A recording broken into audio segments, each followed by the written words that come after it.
Hi guys, it's Jess from Honest Fiction, and welcome back to my channel. In today's video, I'm going to be sharing upcoming spring fantasy romance and romantasy releases.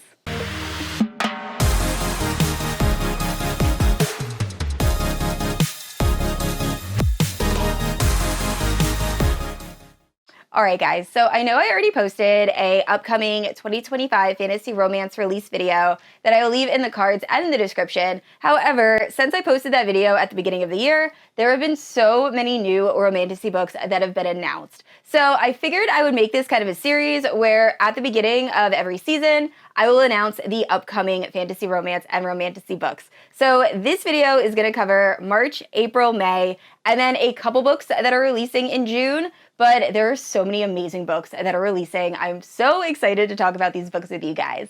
Now, if you're unfamiliar with my channel, I post new videos every Wednesday and Sunday. If you haven't yet, please like and subscribe. You can also hit that notification bell to be notified whenever I post new bookish content. You can also check out my Instagram, Goodreads, and Patreon, all linked down below. With all that out of the way, let's talk about the books releasing this spring. And starting off with books releasing in March, we have The Scorpion and the Night Blossom. So in a world that has been overrun by demons, An Ying ends up entering the dangerous immortality trials in order to gain a cure for her mother who is dying of some mysterious illness. And although these trials are very perilous, there is a rival that seems determined to keep An Ying alive. And I'm assuming it's going to be their romance. So if you're wondering how I have a physical copy of this book, despite the fact it is not releasing until the end of March, this was actually Fairy Loot's romantasy pick for, I'm assuming, March or February. If it's March, I am filming this on March 1st, so I received this very, very early, so I'm assuming it was February's book pick. But overall, I am very excited to get to this. I think this book is absolutely stunning, so this will be a book I read this month.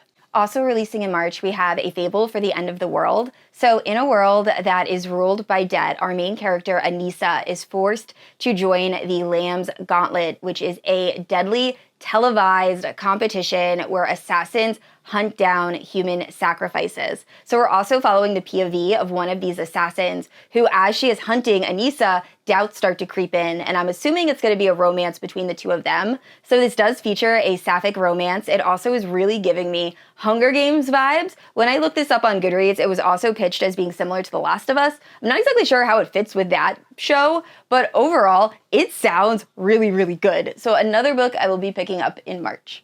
And next up, we have Blood Beneath the Snow. So in this story, we are following Ravina, and Ravina is the only magicless member of her family, so she has always been viewed as a mistake. And everything really changes when Ravina's closest friends are captured, so she decides to enter the Bloodshed Trials, a dangerous competition where the last sibling standing will be granted the throne. So I just realized most of the books releasing in March do have some sort of trial or competition element. Not saying that's a bad thing. I actually love romantasy that features trials, but I do think it's funny that all of these books kind of have that feel.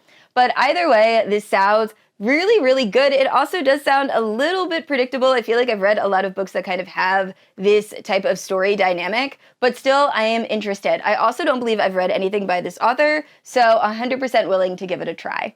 And last up for March is A Harvest of Hearts. So Foss is accidentally cursed by a magical sorcerer who whisks her away to his enchanted home where the walls have moods, cats can talk, and magic thrives on stolen hearts. So Foss soon realizes that Ethan the sorcerer is trapped within his own power, and I believe it is a romance between the two of them. So as soon as I read this and started hearing about the magic system, it immediately made me think of Howl's Moving Castle. If you've seen that movie, I've never read the book. I've only seen the Studio Ghibli anime. But the main guy does consume hearts or actually gives up his heart. It's a whole thing. But anyway, I just love that magic system. I think it's very unique. So another one I'm very excited to read. And moving into April, first up we have Firebird by Juliette Cross. So Julianus risks everything to save Melina, the woman that completely captivated him, accidentally revealing his dragon shifter form in the process. With war raging and dragon riders taking to the sky, their passion could spell salvation or their doom. So that entire premise just sounds so good. I also love Juliette Cross's writing, so I know I am gonna love this. This is one of my most anticipated releases for 2025. And releasing in April, we have Enchantra, which is a dark fantasy romance. So in this story, we are following Genevieve, who arrives at a lavish Italian manor expecting magic and mysteries, and not a life or death competition. So forced to play in this competition or end up trapped in hell, she decides to align herself with this very arrogant yet charming Rowan Silver, and I'm assuming it's going to be their romance. It involves fake dating, and I absolutely loved Phantasma, which is set in the same world as Enchantra, same author, and I know I'm going to absolutely love this. Also, same as Phantasma, the cover of this is stunning. So I am really looking forward to this book releasing. And next up, we have a dark gothic fantasy romance, so it is House of Blight. Now, in this story, we are following Adira, and Adira has the magical ability to heal someone with just a single touch. However, every life she saves steals a bit of her own. So when the Fernglove family, who is very powerful, discovers Adina's secret, she is drawn into their manor, and I believe the family is also succumbing to some sort of blight, and they are not exactly what they appear. So it sounds super interesting. I definitely want to pick this up. I love dark and gothic fantasy romance, and once again, it just sounds great. So another book that is releasing in April. And next up is another one of my most anticipated releases for 2025. So it is A Thorn in Every Heart, and in this story, we are following a musician that after a disastrous marriage, she moves to a ghost town looking for a fresh start, only to have a one-night stand and then be whisked away into the Fae realm, where she discovers that her grandmother broke a promise to a Fae to marry him, and now she has to uphold that bargain. So it has kind of a Beauty and the Beast type feel to it. I think it's actually a Beauty and the Beast reimagining, but it just sounds really, like, I keep saying that, they all sound really good, but I do like fantasy romances that feature more mature characters. Because this main character just came out of a divorce, I'm gonna assume she's probably a little bit closer to my age, and I love a mature heroine. So another book I just cannot wait to read. And next up, we have Enigma by RuNyx. This is a dark academia, kind of gothic fantasy romance. In this story, we are following Salem, and Salem arrives at Mortimer University trying to uncover the secrets of her sister's passing, only to collide with Kaz, who is a mysterious rival who harbors secrets of his own, and I believe it's going to be a romance between the two of them. But if this book is half as good as Gothicana, it will be a 5-star read. Gothicana by RuNyx is one of my absolute favorite dark gothic kind of student-teacher forbidden romances, and I've reread that book so many times. So I had no idea RuNyx was coming out with a new release in April, so I'm so pumped. So another book that is releasing at the end of April. And next up, we have Broken Souls and Bones by L.J. Andrews. So this is a new fantasy romance series that is releasing. In this story, we are following Lyra, who has spent her entire life trying to avoid the magic-obsessed king. That is until the ruthless guard Rook makes her abilities known and drags her off to a fortress known as Stonegate. So when she is there, she is then claimed as the king's meddler, so she believes her fate is sealed, only to soon discover that Rourke isn't the monster that she believed him to be. So once again, I'm assuming it's going to be a romance between the two of them, but I could be completely off base. But I've really enjoyed L.J. Andrews' other works. I did not realize that she was coming out with a new fantasy romance series, so I am even more excited now, and this will be another book I pick up in April. And last up for April, we have The Gods That Time Forgot. So in 1870s Manhattan, Rue has no memories, only a name, until she is mistaken for a missing socialite. And then as her memories slowly start to come back to her, she realizes her past might harbor some very dark secrets. So along with the mysterious Finn, they need to uncover and unravel all of the secrets of Rue's past. So honestly, this really reminded me of Anastasia. However, when I looked up on Goodreads, it's not compared to that at all. So that just might be a coincidence, because it was definitely giving me like the whole Anastasia doesn't remember her past but is really royalty like feel. But either way, the cover of this is absolutely awesome, and another book I'm very much looking forward to reading. And moving into May, first up we have The Night and the Moth by Rachel Gillig. So Sybil has spent years interpreting visions until her fellow diviners start going missing. So forced out of her cloister, she teams up with a rogue knight in order to uncover the truth of what is happening. So this, once again, is another one of my most anticipated releases.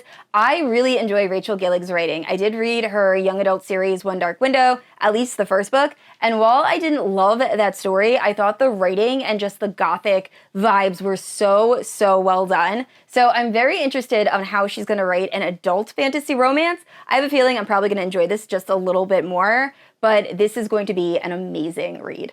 And Devney Perry, who is one of my favorite contemporary romance authors, is releasing her fantasy romance debut in May. So it is Shield of Sparrows, and this has been compared to If the Witcher Meets Cinderella, so just that in itself sounds amazing. But all I know about this is we are following a princess, and in order to uphold a treaty, she has to agree to travel with a monster hunter, so I feel like that's where they're getting the Witcher vibes from. But another one that sounds so good. And next up, we have A Fate Forged in Fire. So Amira has spent her entire life in hiding, just waiting for the day she can reclaim her birthright and restore magic to her people. But when her plan is thwarted, she ends up in a deadly game of power, one that binds her to the arrogant and selfish Prince Florian. So once again, I've heard very good things about this upcoming fantasy romance duology.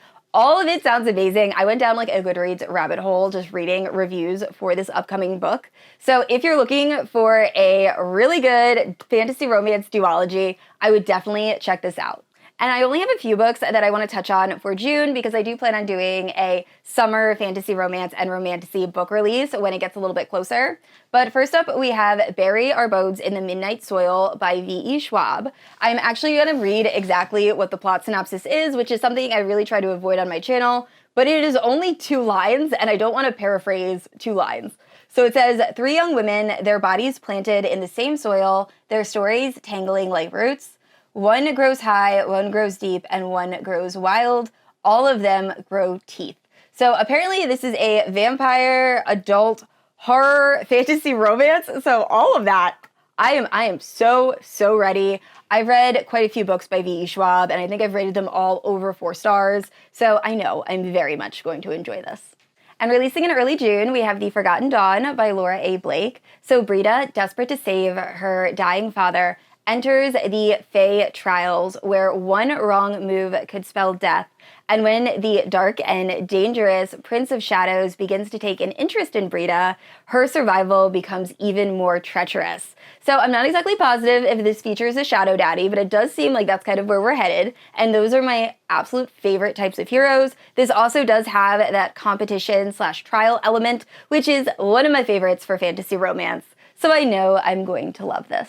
Last up, we have Realm of Thieves by Karina Halley. So Brynlin has made her living by stealing dragon eggs, a very dangerous and illegal trade. But when she is found out and blackmailed by a ruthless lord, she is then thrust into a game of survival and deception. So I believe this is the first in a new Romantasy series by Karina Halley.